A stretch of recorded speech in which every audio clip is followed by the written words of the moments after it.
तो देखो दूसरा नंबर क्वेश्चन है कि जायसी के साहित्यिक व्यक्तित्व की चर्चा करें, या पूछा जा सकता है जायसी का साहित्यिक परिचय क्या है, साहित्यिक परिचय दीजिए। समझ गए कि नहीं? तो साहित्य के बारे में मैंने अभी आपको बहुत सारी बातें बताया है, जैसे कि इनकी जो साहित्यिक कुल रचनाएं हैं, कुल ग्रंथों का इन्होंने जो रचना किया, लगभग 12 ग्रंथ की रचनाएं की, जिसमें से 7 ही उपलब्ध हैं। उसमें सबसे प्रमुख, सबसे सर्वोत्कृष्ट रचना जो मानी जाती है वह कौन सा माना जाता है? पद्मावत माना जाता है। कौन माना जाता है? पद्मावत माना जाता है। ठीक है। और जायसी साहब जो थे यह निर्गुण ब्रह्म के उपासक माने जाते हैं, क्योंकि इन्होंने एक क्या कहते हैं तो प्रेम की साधना में हमेशा विश्वास किया करते थे। तो प्रेम की साधना में विश्वास, वैसे भी निर्गुण भक्ति काल के जो भी कवि थे सभी प्रेम के कवि थे। ठीक है, सबने प्रेम पर ही अपनी रचनाएं की। उसमें से एक मल्लिक मोहम्मद जायसी भी थे।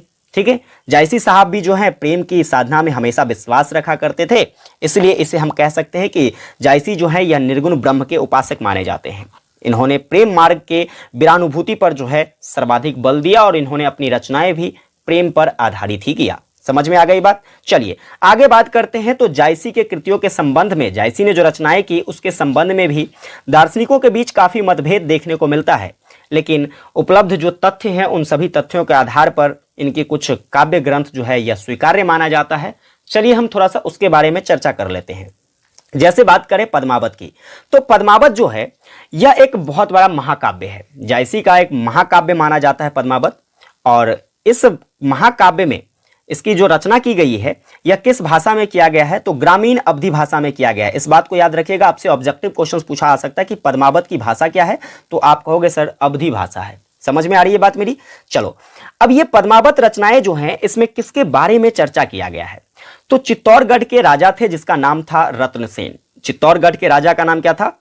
रत्नसेन। और एक था सिंगलगढ़। ठीक है, सिंगलगढ़ जहां की राजकुमारी जिसका नाम था पद्मावती, और सिंगलगढ़ के जो राजा थे जिसका नाम था गंधर्वसेन। गंधर्वसेन की पुत्री थी पद्मावती, याद रखिएगा।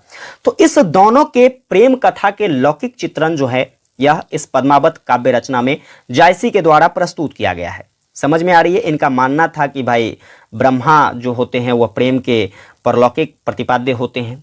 समझ गए? तो प्रेम पर इन्होंने यह प्रसंग लिखा है, प्रेम पर इन्होंने इस काव्य की रचना की है। आगे बढ़ते हैं। देखो दूसरा जो रचना इनका प्रमुख है वह अखरावट। दूसरी रचना क्या है? अखरावट।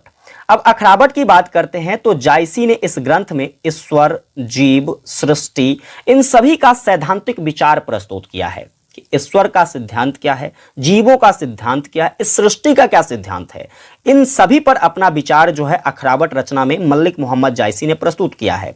आगे बात करते हैं इनकी एक और रचना, वह है आखिरी कलाम।